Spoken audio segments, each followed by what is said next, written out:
Coming up next, DHS Secretary Alejandro Mayorkas appoints 3 of the spies who lied about the Hunter Biden laptop story to his new Homeland Intelligence Experts Group. More details when we come back in 2.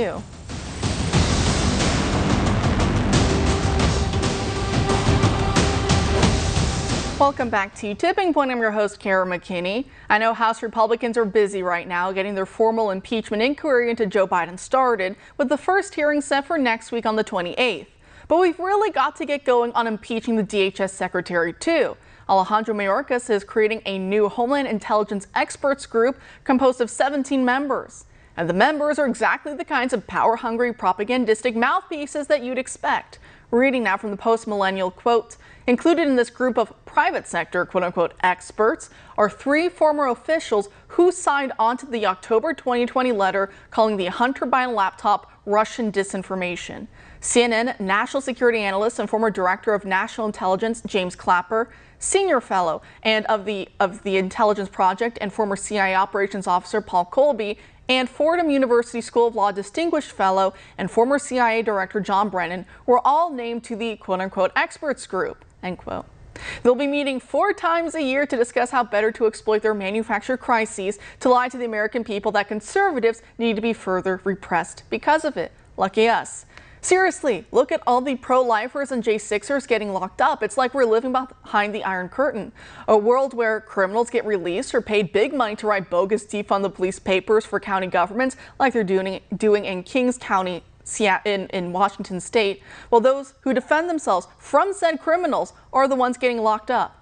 And going back to the merry trio of Hunter Biden laptop deniers, remember all the whistleblowers who came out a few months ago to say that the intel community was literally recruiting signatories for that letter. And they all knew it was a lie from the beginning, but they all said they need to give good talking points for Biden to use during 2020's presidential debates against President Trump. Because I do. I remember all of that, and I know you do too. Joining us now to discuss is military defense attorney Davis Younts. Davis, thanks for being here tonight. Hey, good evening. Great. So when it comes to this experts group being created by the DHS, how concerning is that to you? Well, it's really concerning because we're looking at individuals who were encouraged by a presidential campaign to participate in a false narrative. The mainstream media and the Biden campaign, working with the White House, they all came together to create this false narrative before the election to suppress information from this laptop. So these are security officials who knew better, who knew what the intelligence was, and chose to sign something that was not true. They knew it wasn't true at the time, but they did it anyway. And the reward for interfering with an election is not criminal charges. It's not embarrassment. It's not being forced to retire and put out to pasture. It's being awarded the prestige of being part of this committee of experts to advise DHS on intel and national security issues. It's beyond deeply troubling because these are individuals who are willing to compromise their integrity, their position, their good names for political purposes. That it is. And when you look at the history of these different agencies, we could go past even the DHS. We can go back decades to the CIA, the FBI, the NSA, all these different intel agencies. And what do? Their main idea is to shape and mold, really, the idea, the flow of information to the public, to shape people, what they're hearing, how they're hearing it, how they're interpreting those events, and then what they're going to do with that information, i.e. how they're going to vote, who they're going to support, who they're not going to support. That is the bread and butter of intel agencies. So sometimes it feels like we're just yelling at the wall or trying to fight against the ocean on this, because we can point out the many times that Brennan, Clapper, and the rest have lied, and have purposely lied, whether it's the Hunter Biden laptop scandal, or can go back to the Russiagate hoax, or I'm sure so many other scandals before that, some of which, only a fraction of which we know. The rest of it remains buried until some journalists with integrity in the future will be able to expose all of that. But does this show that the main idea here with this panel is that repeating the lie often enough, it'll then become truth, quote unquote, in air quotes, of course, to the public? And that's the idea here, of which they'll be meeting 4 times a year, I guess. Yeah, I mean, absolutely. This is something out of 1984. These are people that have demonstrated a willingness to come together and create a false narrative. And, you know, to put this in context, you had a conservative Republican social media figure who put out false memes saying, you know, tweet your vote for Hillary. He was prosecuted by DOJ and put in jail for election interference when these are individuals with the information to know there was truth behind this laptop. And again, they're being rewarded with prestige and ongoing success in their careers because they were willing to parrot a false narrative for political reasons.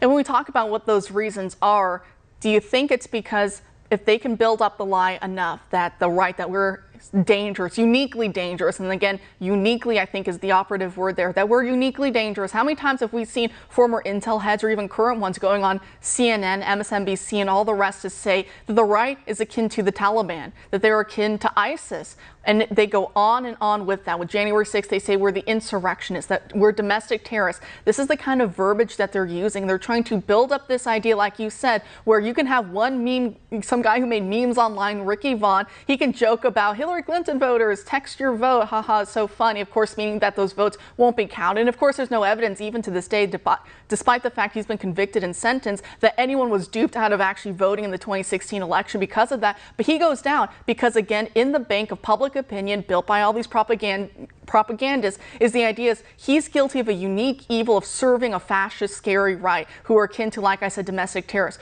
Whereas there were actual Democrat memesters, jokers online, who did the exact same thing to Trump voters, saying, hey, Trump voters in 2016, text your vote over here, i.e. so it doesn't count. She got off scot-free. The feds, they didn't come after her. And do you think that that's why they put so much attention and pressure into creating that propaganda so that when we say, wait a second, how come BLM protesters are now literally being paid for the destruction they caused 3 years ago, whereas J6ers are going down for 20 years, even if they weren't even at the Capitol that day? They go, oh, well, you got to see it's completely different. One group is funded by Russia and they are election deniers, insurrectionists, and terrorists. The other group are just those who are exercising their First Amendment. Sometimes they go a little off the rails with it, but exercising their First Amendment. Is that the reason why we see this propaganda?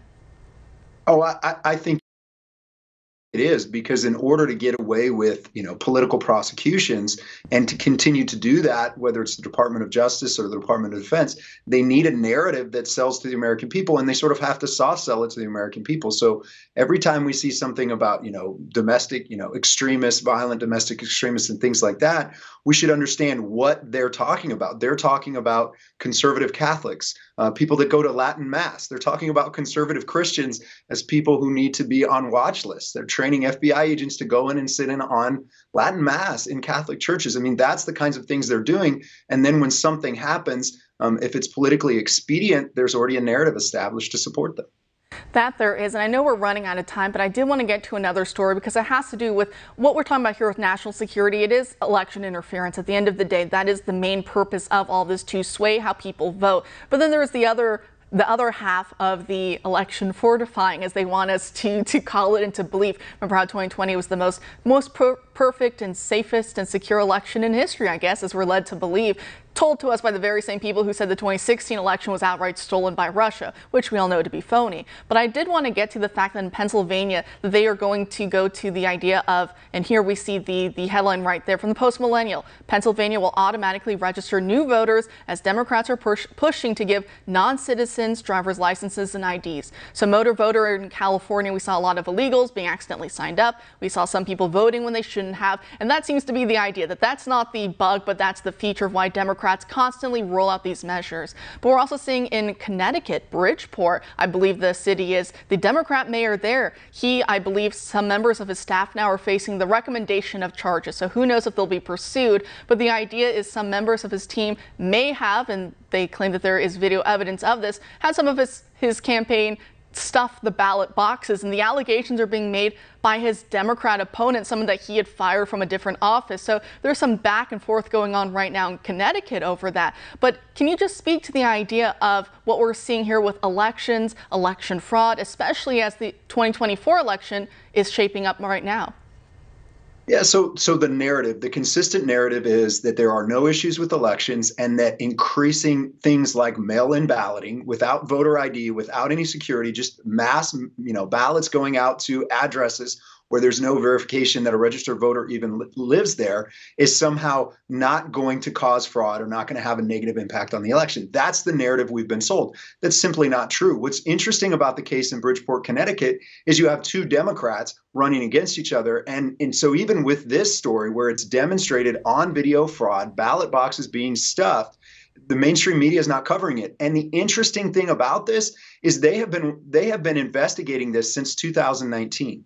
They have set on this. The state of Connecticut has set on this because they didn't want it to come out, because it would then raise the question, now wait a minute, if this can be done in a primary for a small town mayor's election, are we confident that it can't be done in a presidential election when the states are much bigger? And again, you're looking at a difference of 44,000 votes over 3 states in the last presidential election that made the difference. So absolutely, this is a big deal and a concern.